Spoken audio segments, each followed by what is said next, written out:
Hey guys, welcome to Audrey's Insights, a show where I give you tips and tricks and insights into all things real estate. I'm Audrey Wise with Journey Realty Group here in Arden, North Carolina, and I'm doing a video series on building a home in the mountains of Western North Carolina. This is part 3 of that series. Today we're going to talk about additional costs that you may incur that are associated with building a home in the mountains. The first thing is that you will probably need to have a survey done. Occasionally the seller will have already had that done, but if they have not taken it upon themselves to do that, then you as the buyer are probably going to want to have that done.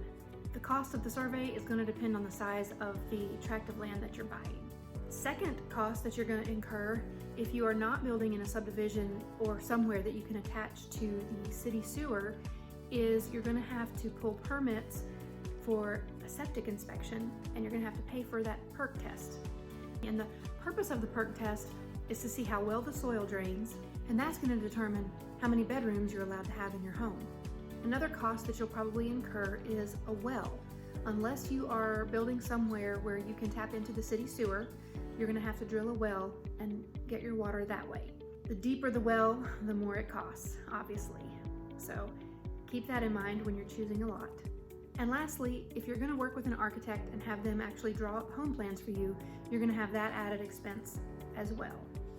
If you are looking at a piece of property with no access, in other words, if it's landlocked, then you're going to have to build a road to get to that property.